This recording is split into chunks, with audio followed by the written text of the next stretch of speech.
Ang ika-6 na kabanata ng Ebanghelyo ni San Mateo. Mag-ingat kayo na huwag ninyong gawin ang inyong kabanalan sa harap ng mga tao upang makita nila, sapagkat kung gayon, wala kayong gantimpala mula sa inyong Ama na nasa langit.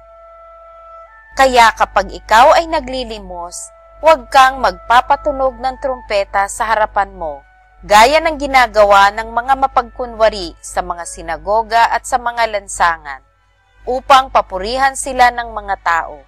Katotohanang sinasabi ko sa inyo, tinanggap na nila ang kanilang gantimpala. Ngunit kapag ikaw ay naglilimos, huwag mong hayaang malaman ng iyong kaliwang kamay ang ginagawa ng iyong kanang kamay, upang maging lihim ang iyong paglilimos, at ang iyong Ama na nakakakita ng mga lihim ay gagantimpalaan ka. At kapag kayo ay nananalangin, huwag kayong maging tulad sa mga mapagkunwari, sapagkat ibig nilang tumayo at manalangin sa mga sinagoga at sa mga panulukan ng mga lansangan upang makita sila ng mga tao. Katotohanang sinasabi ko sa inyo, tinanggap na nila ang kanilang gantimpala. Ngunit kapag ikaw ay mananalangin, pumasok ka sa iyong silid, at pagkasara mo ng iyong pinto ay manalangin ka sa iyong Ama na nasa lihim, at ang iyong Ama na nakakakita ng mga lihim ay gagantimpalaan ka. At sa pananalangin ay huwag kayong gumamit ng walang kabuluhang paulit-ulit, na tulad ng ginagawa ng mga hentil, sapagkat inaakala nilang sila ay pakikinggan dahil sa marami nilang salita. Huwag nga kayong tumulad sa kanila, sapagkat alam na ng inyong Ama ang mga bagay na inyong kinakailangan, bago pa kayo humingi sa Kanya. Manalangin nga kayo ng ganito: Ama naming nasa langit, sambahin nawa ang pangalan mo, dumating nawa ang kaharian mo, masunod nawa ang kalooban mo, kung paano sa langit, gayon din naman sa lupa. Bigyan mo kami ngayon ng aming pagkain sa araw-araw. At patawarin mo kami sa aming mga utang, gaya rin namin na nagpapatawad sa mga may utang sa amin. At huwag mo kaming dalhin sa tukso, kundi iligtas mo kami sa masama. Sapagkat kung pinatatawad ninyo ang mga tao sa kanilang mga kasalanan, patatawarin din naman kayo ng inyong Ama na nasa langit. Ngunit kung hindi ninyo pinatatawad ang mga tao sa kanilang mga kasalanan, hindi rin naman kayo patatawarin ng inyong Ama sa inyong mga kasalanan.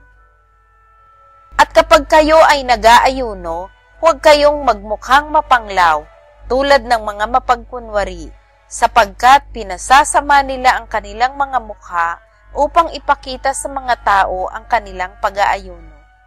Katotohanang sinasabi ko sa inyo, tinanggap na nila ang kanilang gantimpala. Ngunit kapag nag-aayuno ka, lagyan mo ng langis ang iyong ulo at maghilamos ka ng iyong mukha, upang ang iyong pag-aayuno ay hindi makita ng mga tao, kundi ng iyong Ama na nasa lihim, at gagantimpalaan ka ng iyong Ama na nakakakita ng lihim na bagay. Huwag kayong magtipon ng mga kayamanan para sa inyong sarili sa lupa, na dito ay naninira ang bukbok at ang kalawang, at ang mga magnanakaw ay nakakapasok at nakakapagnakaw. Kundi magtipon kayo para sa inyong sarili ng mga kayamanan sa langit, na doon ang bukbok at ang kalawang ay hindi makapaninira, at ang mga magnanakaw ay hindi rin makakapasok ni makakapagnakaw. Sapagkat kung nasaan ang iyong kayamanan, naroon din naman ang iyong puso. Ang mata ang ilawan ng katawan. Kung tapat ang iyong mata, ang buong katawan mo'y mapupuno ng liwanag.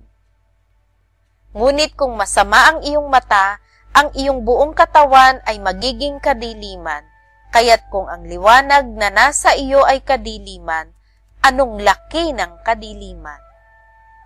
Walang makapaglilingkod sa dalawang Panginoon, sapagkat kapupuotan niya ang isa at iibigin ang ikalawa, o magiging tapat siya sa isa at hahamakin ang ikalawa. Hindi kayo makapaglilingkod sa Diyos at sa kayamanan. Kaya nga sinasabi ko sa inyo, huwag kayong mabalisa sa inyong buhay, kung ano ang inyong kakanin, o kung ano ang inyong iinumin, kahit sa inyong katawan, kung ano ang inyong isusuot. Hindi ba higit ang buhay kaysa pagkain, at ang katawan kaysa damit? Tignan ninyo ang mga ibon sa himpapawid. Hindi sila naghahasik o gumagapas o nag-iimbak man sa mga kamalig, ngunit pinapakain sila ng inyong Ama na nasa langit. Hindi ba higit na mahalaga kayo kaysa kanila? Sino sa inyo na dahil sa pagkabalisa ay mapapahaba ang kanyang buhay? At bakit kayo nababalisa tungkol sa pananamit? Pansinin niyo ang mga liryo sa parang, kung paano silang lumalaki, hindi sila gumagawa o humahabi man. Gayunmay sinasabi ko sa inyo, kahit si Solomon sa buong kaluwalhatian niya ay hindi nakapagdamit ng tulad sa isa sa mga ito. At kung gayon binibihisan ng Diyos ang damo sa parang na ngayon ay buhay at sa kinabukasan ay itatapon sa kalan, hindi ba lalo niya kayong bibihisan o kayong maliliit ang pananampalataya? Kaya huwag kayong mabalisa na magsasabing, ano ang aming kakanin, o ano ang aming iinumin, o ano ang aming isusuot? Sapagkat hinahanap ng mga hentil ang lahat ng mga bagay na ito, at batid ng inyong Ama sa langit, na kailangan ninyo ang lahat ng mga bagay na ito. Ngunit hanapin muna ninyo ang kanyang kaharian, at ang kanyang katwiran, at ang lahat ng mga bagay na ito ay pawang idaragdag sa inyo.